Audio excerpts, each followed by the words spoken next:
I honestly never could have anticipated the resurgence of Under Pressure by David Bowie and Queen. That song has been on my playlist since, no, it actually hasn't. It was on my playlist when I was in 6th grade, like that's when I started listening to old music, but then I took it off. That song, I don't know, at the time it must have like annoyed me. Freddie Mercury was doing way too much with all the additional noises. I was like, okay, this song's actually very annoying. But now that it's like blown up on TikTok again, with that one like David Bowie bar that's just so good, now it's like my jam. It's on my, whatever the Spotify thing is, like of your most listened to. It's on that. It's in my liked songs. It's on almost every one of my playlists just because of that one David Bowie part. There's one part where he just like, I don't know how to say it, he like harmonizes and it's just, ooh, like I could not stand that song for the longest time, and I feel like a poser adding it back after it blew up on TikTok. Honestly, I feel like that's just gonna keep on happening and happening because of all the old songs I have on my playlist, and I get bored of songs that aren't like not good to begin with. I just get bored of songs that are like doing too much, especially if they're like kind of famous, like by a famous person. For example, Billy Joel. There was one song, like Vienna, Piano Man. Wait, Piano Man? Is that him? Oh, that was loud. Is that him? Like, I also cannot stand most of Billy Joel. The best Vienna is by Ultravox. Period. Oh, okay, hold on. I would have sang it, but I'm not doing that today. Going back to David Bowie, I actually could not stand David Bowie for the longest. And by the longest, I mean 6th grade. I used to like tell my friends who actually did like David Bowie, I just cannot. His songs give me headaches. Because at the time they actually did the song Ashes to Ashes, which is a sequel to Space Oddity. That song gave me a headache. It like layered. Ooh, and then like the instrumental, something about it just did not rub my brainwaves the right way. I removed that from my playlist, and then I would refuse to listen to David Bowie ever. I might have kept Starman on my playlist actually. 7th grade came around and I did get a David Bowie lunchbox because I thought it was cool and I wanted vintage lunchboxes because I had a Care Bear lunchbox. That was the cutest lunchbox in the whole entire world. But then I decided to mature and actually do a musician, so I had a David Bowie lunchbox. It was the coolest thing. Like, it had him like closing his eyes in like the Ziggy Stardust like makeup. Actually, it was a Ziggy Stardust one. And also on the sides, it had a picture of him like close up and you could see his ween ween. That's not true. You can actually just see the outline. Yeah, lock in. I'm talking about David Bowie. Okay, so 7th grade, I had the David Bowie lunchbox as I would actively not listen to him. And then one of my friends, Mia, she was obsessed with David Bowie. She used to listen to him all the freaking time. And I just did not get it. For the longest time, I just could not understand what she likes.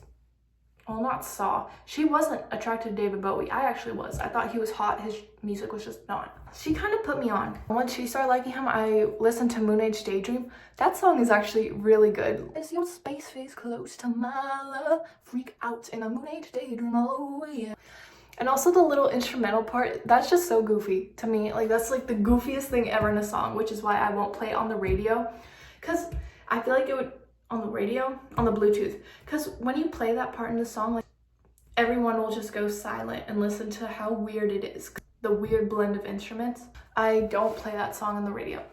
And the Bluetooth, why do I keep saying radio? This is not the 80s. It is to me. Actually, I'm not dressed like it. I'm actually dressed like it's 2020. Embarrassing. I meant to talk about David Bowie for the millionth time. Okay, what did I want to say? When I started listening to him, yeah, I did. I started listening to Life on Mars after my breakup, and that really healed me as a person. Shut up, bro. I do not need to be hearing from this boy right now. Oh, get out, get out, get out. Okay, David Bowie, David Bowie. What was I thinking about? I was thinking about David Bowie. David Bowie. I actually did not add that song back to my playlist. Ew, what the hell? I did not add that song back to my playlist until probably like a month or two ago. Eventually in 7th grade, I did hop back on the David Bowie train, and I was actually a lot more open with the music I was listening to because I realized that what I had was not cutting it. It was just like the 80s songs that everybody knew, and I was like, okay, I need to rewind. I need to go back to early 80s. I need to go back to 70s, and I need to actually listen to them and find like underrated songs that nobody knew. I would say I did listen to good David Bowie stuff.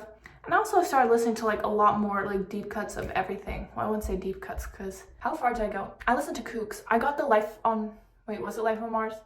Whatever vinyl Life on Mars was, I got it and I listened to it a couple times and it was really nice. But also, a lot of my friends just started listening to more David Bowie and I feel like I kind of embodied him a little bit. I was actually really obsessed with Life on Mars. What just flew by?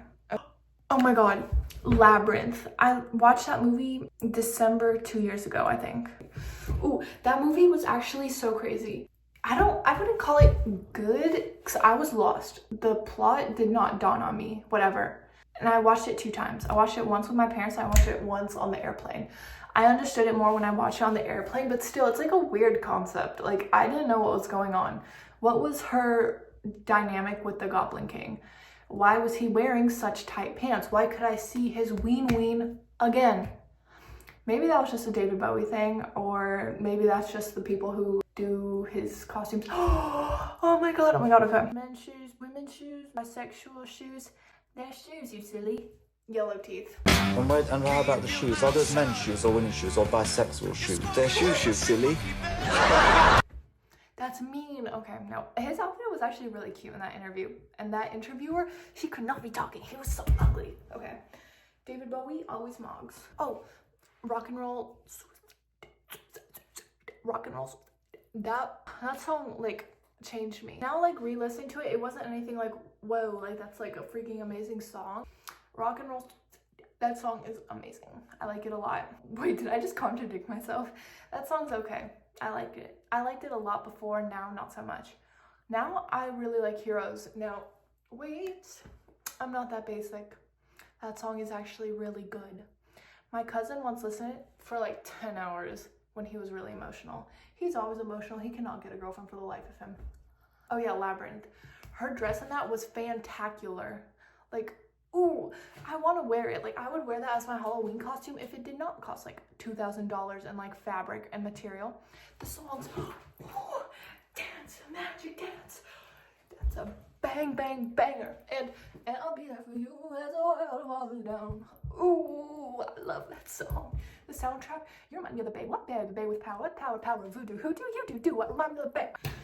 I don't know the rest after that, but ooh, oh, I love that song so much. Dance, magic dance. Jump, magic jump. Ooh, that soundtrack was amazing. I think that's where all their budget went, because it did not go on those like puppet animatronics, did not go on the green screen, did not go anywhere else besides maybe Jennifer Connelly's dress. The Goblin King, his makeup was nice. I was attracted to the Goblin King. I don't know, I feel like Jennifer Connelly kind of mogged. I don't remember what her name was. That movie was a fever dream. It was just really confusing. I was lost the entire time, but it was a good time. Like, I enjoyed my time watching that movie. It did not feel like time wasted. It felt like time, like, thoroughly consumed. Fly man's tails and puppy dog tails. Oh, dance, magic dance. Jump, magic jump. That's a great song. Okay, I actually did think I ran out of things to say, but Under Pressure, that's a freaking amazing song. Okay, hold on. Old-fashioned word and love dares you to care for the people on the edge of the night, and love dares you to change your way of caring about ourselves. This is our last dance. This is our last dance. This is ourselves. Under pressure. Under pressure.